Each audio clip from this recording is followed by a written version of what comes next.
Olá, amigos da TV Cidade, estamos com mais um Empresas e Negócios. E recebendo um cidadão que é muito conhecido na cidade, escreve toda semana no jornal Farroupilha, é um rapaz que é técnico em eletrônica industrial, mas na realidade é um vendedor nato.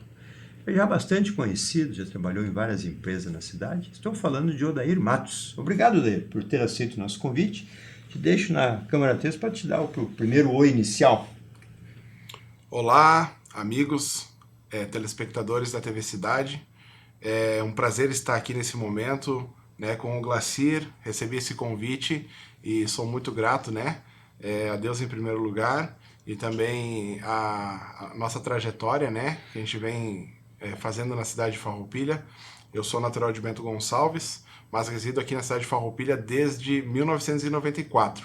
Atualmente sou colunista do jornal Farroupilha desde 2016. Entrei de forma interina em 2016 e estou até hoje, então, né, com o Jornal Farroupilha, uma tira, uma coluna que sai semanalmente. Então, com certeza, toda semana me inspiro em algumas situações que vêm acontecendo para que possa estar levando, né, ao leitor e às pessoas que me seguem algo de conteúdo, né? Muito bem. E eu queria começar pela coluna ali. Tu escreveu alguma coisa sobre o Fábio Moraes? Sim, escrevi isso. Como é que surgiu você chamar atenção para escrever aquela coluna? Conta para nós essa história. Aconteceu o seguinte, né, Glacir? Eu estava à procura de um frete, Uhum. né, num dia e eu acabei deixando o meu carro no mecânico e Uhum. eu fui de a pé em direção ao lugar que tem os fretes aqui em Farroupilha, ali no terminal de trem, né, a estação Próximo assim Fé de loja. desativado, próximo ao Cindy Lojas Uhum. ali. E eles estavam todos estacionados ali e como tem vários, eu fui pensando assim, qual eu poderia ir, né? E daí tinha lá um veículo menor, na minha cabeça já veio veículo menor, Uma provavelmente van. uma van, o frete é mais barato, eu pensei, né? Vou ir lá. E aí o que aconteceu? Cheguei lá perto, ele tava com a porta aberta, lendo A e Bíblia. a Bíblia. E aí eu disse, acho que tô com o cara certo. Conversei, trocamos telefone e aí eu contratei ele para alguns fretes. Um Uhum. frete, dois fretes. E teve uma vez que eu tive que levar algo para Canela, e aí fui junto, e como era uma certa distância, a viagem foi um pouco mais longa, a gente pôde conversar bastante. Na E semana que ele fez a entrevista? foi antes, né? Antes, aham. Antes. Tá, Eu creio que uns 15 dias antes, tá bem. a entrevista que ele fez aqui na TV Cidade. E aí ele me contou toda a história, né? E Aham. aí uma história surpreendente. E aí o que que aconteceu? Logo depois, assim que ele divulgou a entrevista dele, eu assisti na Aham. íntegra. Aham. E essa entrevista me fez relembrar de toda a história que ele já havia me contado, uma história de Aham. superação e de vitória, né? De fé e tudo mais. Então foi uma história que me inspirou a escrever e com Aham. certeza agregou muito também aos leitores do jornal Farroupilha naquela semana a história do nosso amigo Fábio Moraes. É. Eu também conheci ele numa situação de frete, né? E vi nele também um vencedor, e tanto que ele agora já tem um programa na TV que é Palavras de Fé. Então ele já gravou o primeiro, né? Tá bem assim motivado, porque eu sempre digo assim, né, Aldair, a pessoa que tem esse dom de passar as palavras, de passar mensagem, ele tem uma responsabilidade. E a TV serve para isso, né? De atingir mais pessoas. E ele disse, bah, mas eu nunca fiz. Eu disse, não precisa fazer, tu vai falar só sobre aquilo que tu mais conhece, né? Porque ele é um estudioso, ele parece que ele leu a Bíblia 3 vezes, né? Eu nunca conheci uma pessoa que leu a Bíblia de começo ao fim 3 vezes, né? E emendando isso, Olê, tu também é um religioso nessa parte de espiritualismo? Que religião que tu segue, se tu quiser declinar, né? Sabe, Glacier, que você me falou dessa questão de ele ter lido 3 vezes a Bíblia, né? E se eu não me engano, a primeira vez ele leu em 3 meses, né? Também E eu venho de uma família, assim, religiosa, né? Toda a minha família é católica católico. e eu lembro que existia algumas frases que eram faladas que não se podia ler a Bíblia toda, que a pessoa que lesse a Bíblia toda ficaria louco, né? Então, uma coisa que acaba ficando gravado, né? Mas eu Aham. vejo que, assim, as pessoas que têm a fé na Bíblia, principalmente, Uhum. e em Cristo, a leitura, pelo menos dos 4 primeiros evangelhos do Novo Testamento, que contam a mesma história de pontos de vista diferentes, ela é bem interessante para quem segue, né? O Uhum. cristianismo principalmente.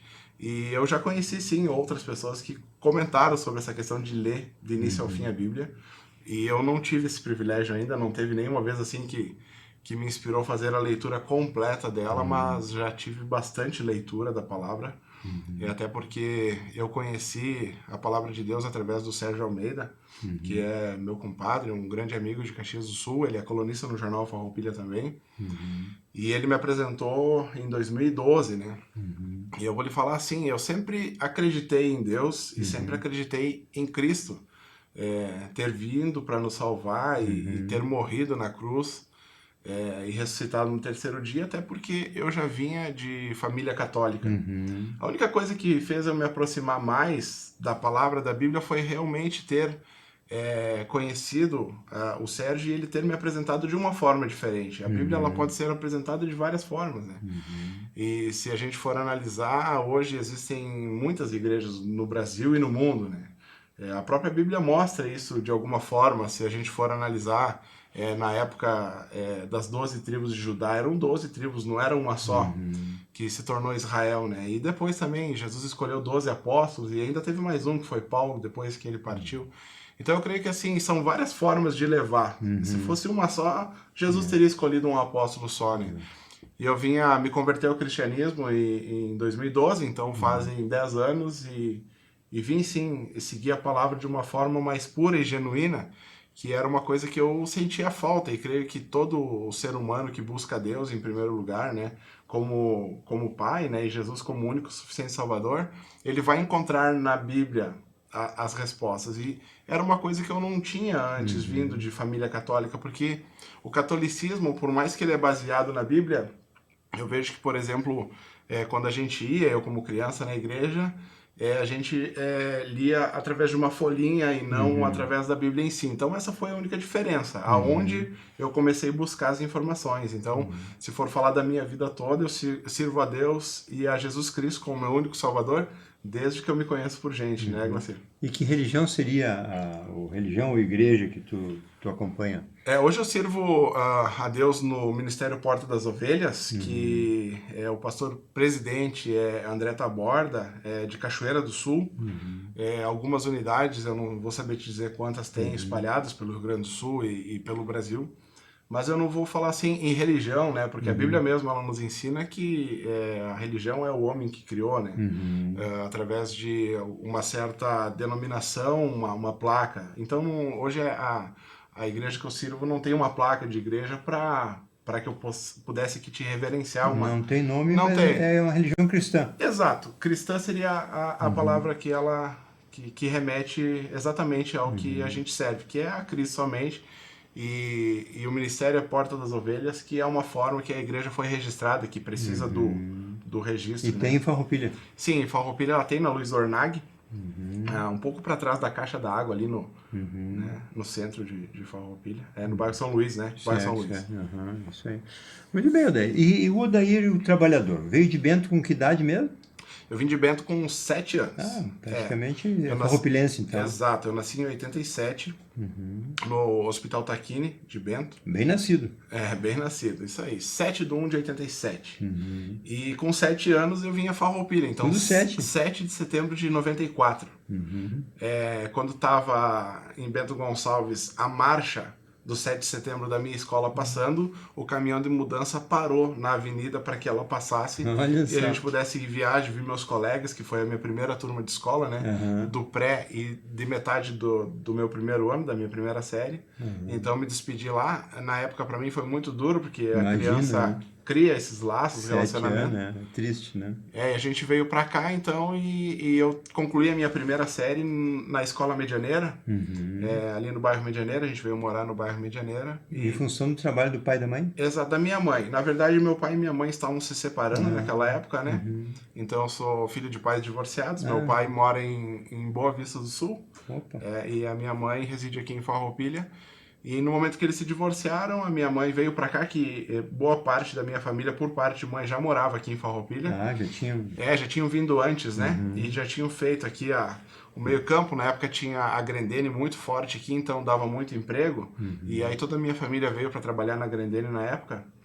E aí eu comecei a estudar aqui, mas logo na segunda série eu já fui pro Colégio Santiago. Eu fiz a minha segunda série até o ensino médio no Colégio Santiago. Me formei no Santiago em 2004. E era longe lá pro Santiago, né? É que logo depois a gente foi morar no bairro, que na época era Nossa Senhora de Fátima, o loteamento, depois pertencia ao bairro Lindóia, e virou Belvedere hoje, muito conhecido, É um né? bairro muito bom, né? Muito bom, muito conceituado na cidade, então a gente morou por muito tempo no bairro Belvedere. Ficou mais fácil para ir pra escola. Sim, ficou mais fácil, ia de a pé, né? Aham. Eu lembro que pra ir até o Medianeira, na época nós ia de ônibus, depois ali ia de a pé, que era Sim. pertinho, ia com meu primo também. Legal. E o teu primeiro emprego em Farroupilha? Falar de primeiro emprego, Glacir, eu comecei muito cedo. Eu estava no meu ensino médio no Santiago e desde a época de escola eu fiz alguns colegas e amigos que trabalhavam como garçom. Então, com 14 anos de idade, eu já estava trabalhando nos finais de semana, auxiliando na pizzaria Dom Rafael da época, que hoje veio se tornar Pizzaria Colombo. É, que era uma das poucas na época, né? Só tinha 3, né? Tinha a Pizzaria Dom Rafael, tinha mais 2 na cidade. Até eu conheci a Dom Rafael através de um brinde que eu ganhei uma vez de uma pizza, porque na época era muito difícil a gente comer pizza. Eu lembro que trabalhando na Dom Rafael, pra gente poder vender pizza na época, nós tínhamos que fazer televendas. Ligar para as pessoas oferecendo. Se elas queriam... Mas tu já fazia isso nessa época? Nós, além de ajudar na produção lá dentro, ainda fazia ligações, né? Aí nasceu o vendedor.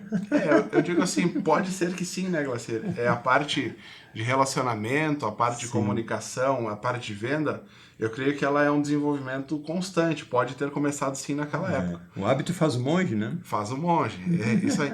Até você me falou agora, depois eu quero te falar um pouquinho de livros, né? O primeiro livro que eu li foi O Monge Executivo, o Monge Executivo, o primeiro livro, você falou de monge. E tu leu onde esse livro? Esse livro eu li quando eu trabalhava na SASE. Por quê? A SASE oferecia condições de leitura? Exato, né? Dentro da minha trajetória, a minha última empresa que eu trabalhei como carteira assinada, né, que a gente poderia dizer, foi a empresa SASE. Foi maravilhosa a minha trajetória e uma das coisas, um dos impulsos que a SASE me deu para despertar talvez o vendedor ou talvez o empreendedor que tinha dentro de mim, foi a leitura. Então tinha um ambiente muito bom lá para os intervalos, que a gente se reunia lá com os colegas de trabalho, cada um pegava um livro e ficava lendo, tomando um cafezinho. Principalmente no horário do almoço, que era maior. Exato, no horário do pós-almoço, né? Alguns iam cochilar, né, para dar aquela descansada, eu preferia ir siesta. E aí voltava para casa e na época eu estou hoje casado, né? A minha esposa é Pamela Vieira. A gente tem 2 filhos, Ana Luísa e Matias, mas ela já era minha namorada na época. Opa! E eu voltava do trabalho e atormentava ela com as informações que eu tinha lido nos livros, né? Então, uma coisa assim que é bem marcante na minha vida, nessa trajetória, foi essa leitura. Mas vamos fazer um retrospecto ali. Da Colombo, tu foste para onde? Da pizzaria Dom Rafael na época, né? Que depois, virou Colombo. Quando virou Colombo foi quando eu saí, né? Porque daí a pizzaria já havia aumentado. Eu fui o primeiro garçom do salão da pizzaria Dom Rafael, porque daí começou a ser servido rodízios, né? Foi o primeiro garçom e tudo mais. E quando o seu Colombo comprou, né? A Colombo ali, ele mudou um pouco o sistema. E aí a gente acabou não conseguindo fechar ali e eu saí. Mas na época eu já trabalhava em outros lugares. Daí eu trabalhava no restaurante Eldorado, no horário trabalhou do no Eldorado meio-dia. no tempo do... Trabalhei com o Lúcio e com o Fernando no horário do meio-dia. Eu também depois vinha trabalhar na pizzaria 2 do Ari, lá perto do Posto Modelo. Sim, me lembro. Trabalhei de garçom daí na pizzaria 2 por 2 anos e meio, mais ou menos. E eu tenho um amigo da época que foi a pessoa que mais me ensinou a trabalhar como garçom, e ele também foi garçom do A2, que foi o Serginho. Não sei se você conheceu, mas o Serginho era responsável ali na Fenaquive por todo a parte da gastronomia de um lado do salão. Então ele tinha X, massas, sopas e tal, era tudo o Serginho, que foi meu mentor nessa parte de garçom, até acabei de reencontrar ele na Do lado de cá ou do lado de lá? Do lado de lá, o fundo do salão, todo ele era do Serginho, que foi o meu mentor na parte. Eu achei que ele era do litoral. Não, ele está no litoral, então. O Serginho, ele está no litoral, eles têm os restaurantes do Marina Park lá. Até na época eu me lembro, eu trabalhava no Eldorado com ele, ele dizia: Piazada, vamos pra praia no final do ano, a gente trabalha 3 meses lá e com o dinheiro que ganha vive o ano inteiro. Guria, Então hein? essa era uma coisa... Empreendedor ele. Ele era. E eu nunca fui. Nunca me desafiei, porque assim até eu ficava próximo da minha mãe, por ela... Sim. Todo um todo um cuidado. contexto, eu não acabava não avançando muito algumas Em questões. aventuras. Aventuras, porque senão eu ia pra lá e ficar 3 meses Sim, longe da família. Eu imagina. sempre fui muito família, né, Glaucinho? Então eu ficava com a família e acabei nunca me aventurando. Mas ele voltava depois da temporada e nos contava das aventuras que ele teve lá e de como era bom trabalhar também. Sim, imagina a dessa festa forma. também, né? Festa. Mas e o Serginho é um meio magro, sim? Bem magrinho. Com um pouco de calvo também. Exato. Ah, eu vi ele lá. Não me era estranho ele, mas não sabia da onde. Ele é filho da Cecília Marion. Ela é cozinheira, ela foi cozinheira-chefe na época do restaurante Eldorado. E ela é cozinheira, já foi cozinheira em vários restaurantes. Desde que eu conheci a Cecília, ela trabalha com cozinha, né? Ele locou todo um lado lá. Todo né? um lado era todo dele. Isso até foi uma coisa nova pra gente, até ficou meio assim, pô, mas um cara dominar tudo vai ficar ruim não, mas ele servia coisas boas ali, né? Servia e todos foram, na minha opinião, e os comentários, todos muito bem atendidos. Muito, deu 2 garçons top ali que ele botou, 2, não, 3 que eu me lembro, né? E eu comi muito peixe ali, ó, a laminuta, né, com peixe, Sim. E comida boa ali. Exato, isso mostra a experiência, né, Glaucinho? Porque se for analisar, eu tinha 16 anos de idade na época, a gente já tá falando aí de 2003. Já passou um bom tempo, né? 19 anos depois, a experiência com certeza vai fazer, vai pro mesmo hábito. Mesmo hábito, isso aí. Bem, você quando saiu da Colombo foi para o Eldorado. O Eldorado, o A2, daí eu trabalhei como garçom naquela época, enquanto eu ainda era menor de idade, vamos dizer. Sim. Trabalhei mais de freelance mesmo, Sim. trabalhei de garçom. Trabalhei na Contactus Bar, que teve uma época aqui na Pena de Moraes, que depois ela virou Chabar. O primeiro Chabar foi naquele prédio ali na Pena de Moraes. Sim. Então era Contactus que era um Bar. sucesso ali também. Sim, o proprietário era o Cláudio. Me lembro como se fosse hoje, até quem estiver me assistindo que trabalhou comigo na época vai lembrar. Ele falava assim, comigo vocês vão ganhar muito. Então é algo que ficou marcado, né? Boas frases, né? Sabe que até eu tava na Fenaquiv esse final de semana, Glacier, e passou um senhor no corredor e eu fui abordar ele e disse, Cláudio, para ver se era ele, né? Ele disse, não sou Cláudio. Ah, desculpa, amigo. Que faz muito tempo que não vejo, né? Mas foi uma pessoa também que marcou. 19 anos, né? Marcou minha trajetória. Que foi até eu fazer 18 anos de idade. Que daí, quando eu fiz 18, me formei então no Santiago em 2004. Eu me formei no terceiro ano na turma 334. Opa! O pessoal da turma, o Alnei Lima, que era responsável pelo som lá na Fenaquiv, um dos, também foi um dos que se formou. Aquele comigo. magrinho, né? O magrinho, né? Ele se formou comigo, Liminha, né? Então ele se formou em 2004, no terceiro ano. A gente tem o grupo de WhatsApp hoje, né? Até hoje da nossa turma. Que legal, cara. E faz, desde 2014, jantas anuais de comemoração do nosso terceiro ano. Né? Consegue unir um bom número. Uma das turmas que permaneceu ativo até hoje, com professores, eu lembro assim de vários nomes, né? A Lilian Peruso, que era nossa professora, encontra ainda, relembra o tempo, e outros professores, né? O André Fardim. Esse tá firme, né? Tá firme até hoje, a gente se encontra, né? Igor Penso, se for lembrar que todos os professores da época do terceiro ano. E daí tu seguiu o teu emprego assim, mais impactante que tu sentiu foi o... Que daí em 2005, daí quando eu já estava com 18 anos, eu comecei a largar o famoso currículo, né? Vamos ver onde é que eu consigo uma vaga. E aí eu larguei e a empresa que me chamou para uma entrevista e sempre foi muito conceituada na cidade é a Trombini Embalagem. E eles tinham o processo, e devem ter ainda o processo seletivo mais difícil de entrar da cidade. E o pessoal comentava, quem trabalha na Trombini trabalha em qualquer lugar, porque passar por aquele processo seletivo realmente exigia bastante do candidato. E eles não têm muitos funcionários, né?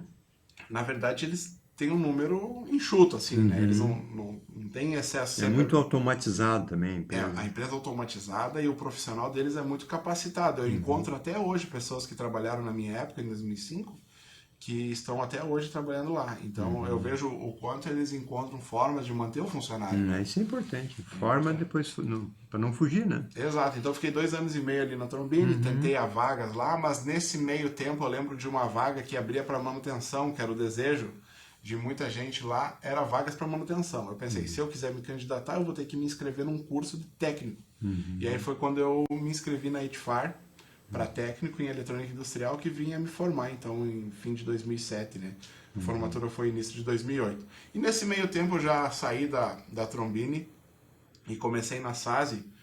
E aí na SASI eu montei máquinas por um tempo no setor de máquinas e depois vinha montar painéis elétricos para as máquinas. Então já estava linkando o que eu estava estudando de técnico eletrônico com executando na empresa que eu estava trabalhando. Então estava muito feliz na SASI ali, até aquela crise de fim de 2008, início de 2009. Que não foi pouca, né? Não foi pouca, foi quando eu saí, né? O Igor, que era o meu supervisor na época, me chamou e disse, olha, infelizmente a gente não vai conseguir continuar contigo ali. Foi um baque para mim na época, em fevereiro de 2009, mas tudo na vida passa. E a SASI naquele momento passou, eu tive que sair e aí me desafiar a procurar outras formas, né, de trabalho e de ganho. E aí, linkando o que a gente já falou aqui sobre a questão dos livros, como eu já estava com uma mentalidade diferente, quando eu fui demitido da SASI, ao invés de eu largar um currículo e procurar uma outra vaga de emprego, foi aí que eu comecei a empreender.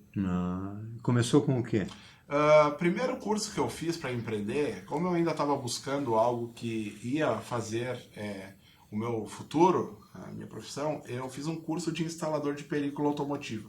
Olha só. Fui a Canoas, na Security, que é uma fornecedora de material para película automotiva, e também fiz um curso em técnico em instalação autoelétrica. Então também aprendi a instalar alarme, trava elétrica em veículo. Eu fiz no Senai Mechatronic em Caxias o curso. E aí eu comecei... Isso sem estar trabalhando, eu fazia bico também. Na verdade eu tive uma pessoa que me ajudou na época, Gilmar Guena, o nome dele, não sei se você conheceu, ele era dono na época da Gilcar Autovidros aqui em Farroupilha. E ele disse, eu te pago os cursos e te alugo o ponto dentro da minha loja. Olha só, parceria. Parceria. E aí tu me paga uma porcentagem sobre todos os serviços que você fizer. Bom para dois. Bom para os dois. Ele aproveita o espaço que ele tinha ali. E a clientela, né? E a clientela, porque daí a pessoa vinha trocar o vidro e já instalava a película comigo. Eu instalava a película e dava uma porcentagem para ele por estar usando o espaço, né? E foi ali que a gente começou, então, uma parceria que foi até fim de 2011, mais ou menos.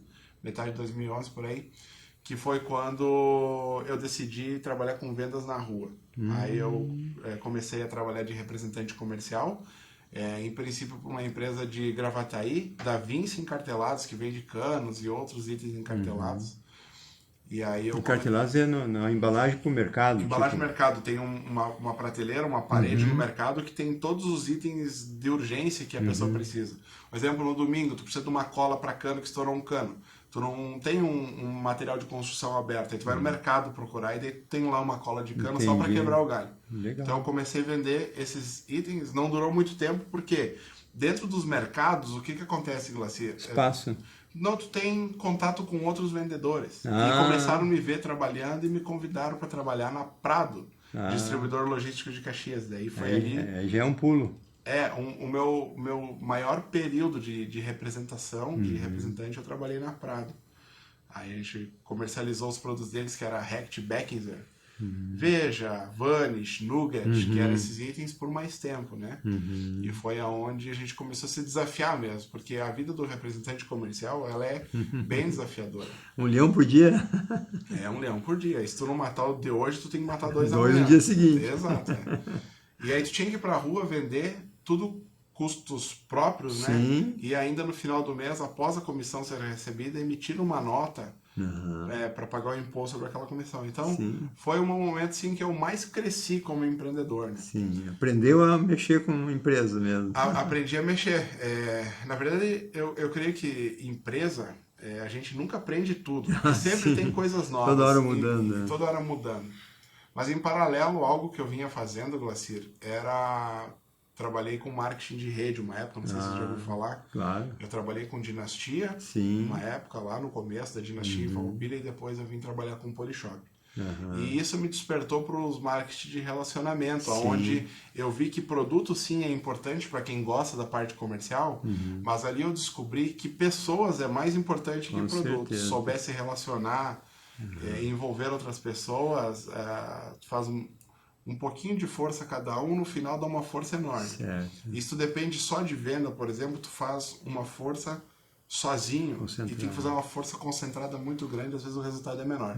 Então ali eu fui aprendendo algumas coisas também. E chegou aí, depois dessa, qual foi o teu destino? A minha última empresa que eu trabalhei na representação comercial foi a Nilo Toso, que é uma empresa de Cordilheira Alta e ela vende linha de papelaria. Aí eu peguei ali uma transição de um ano para o outro, na época de volta às aulas, que foi muito bom até eu me estabilizar. Mas aí eu conheci uma pessoa, que é o Sérgio Almeida, né? Ele é o colunista do jornal Farroupilha, acima de mim ali, que é meu compadre hoje.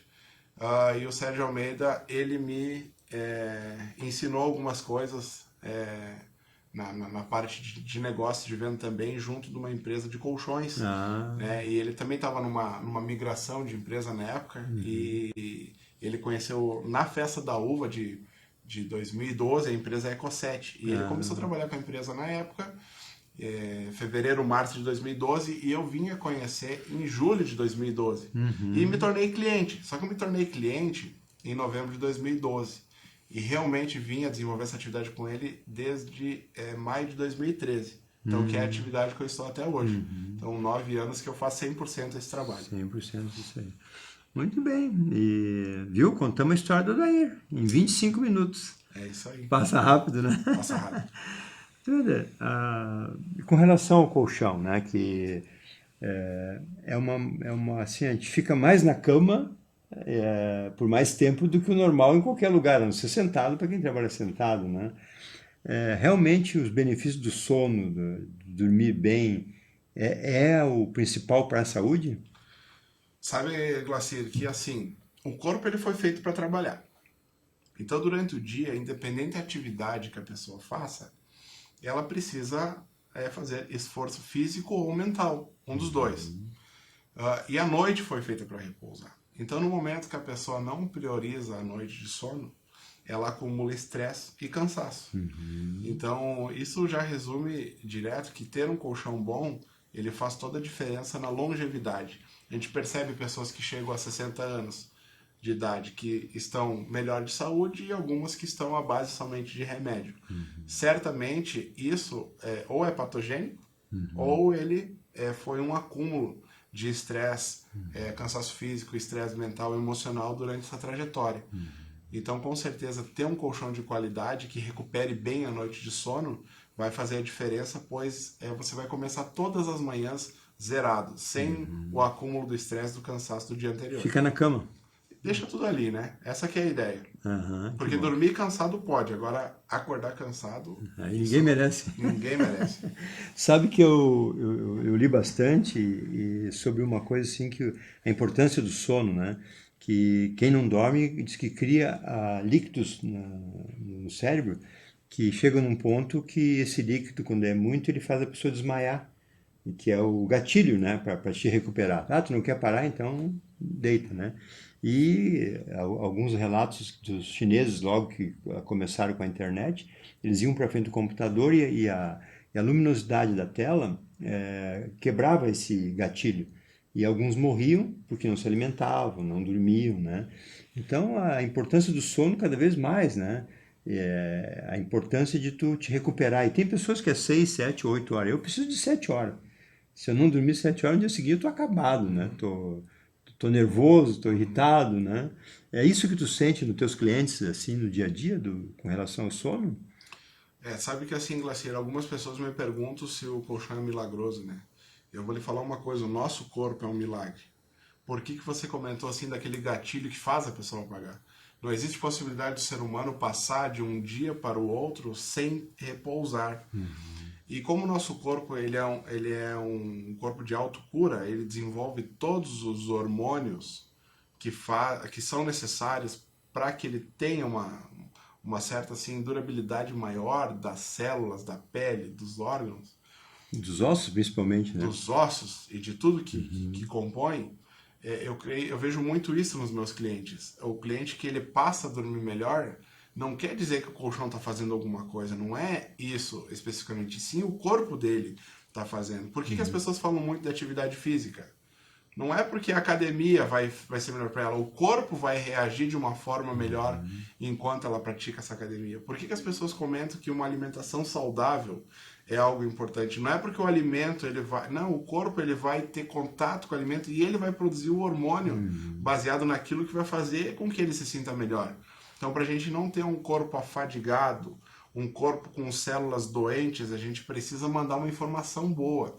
Se tu pensar assim, uma pessoa, se ela se estressou durante o dia e ela foi dormir pesada, com um pensamento negativo, automaticamente durante o sono, se ela estiver mal posicionada ainda na noite, ela vai produzir somente célula doente aquela noite, porque o corpo não está apto a produzir uma célula saudável. Agora, se ela estiver bem, ela deitou, nossa, que delícia, aquele sentimento de prazer de ela ver que o corpo dela alinhou, ela já vai mandar uma energia melhor para o corpo e o corpo vai produzir um hormônio benéfico aquela noite. Então, não existe um milagre que vem de forma externa, e sim um milagre interno, porque a Bíblia mesmo fala que Deus é nosso Criador, e nós quando fomos criados à imagem e semelhança dele, nós também criamos, então nós somos co-criadores. Então no momento que a gente quiser criar algo, seja para ser benéfico ou maléfico para o nosso organismo, a gente consegue criar, e começa aqui dentro. Então a gente precisa fazer o nosso corpo estimular essa produção de hormônios saudáveis, hormônios de cura, hormônios bons. E eles começam sim por uma boa noite de sono. Muito bem. Daí acho que teríamos muito assunto aqui, né? Principalmente na parte final, que hoje se busca saúde e qualidade de vida. Ninguém quer mais do que isso, né? Se trabalha para isso, né? E etc, né? E se busca uma situação financeira para a qualidade de vida, né? Te deixo com as tuas considerações finais na Câmara 13 e botando a TV à tua disposição. Então, obrigado, Glacir. Obrigado, TV Cidade, por esse espaço que foi aberto. Eu agradeço a Deus, em primeiro lugar, por ter me colocado aqui e ao Glacir por ter me oportunizado, né, estar nesses minutos aqui com vocês. E eu tenho certeza que esse nosso primeiro bate-papo, ele está gerando algum fruto em quem está assistindo aí.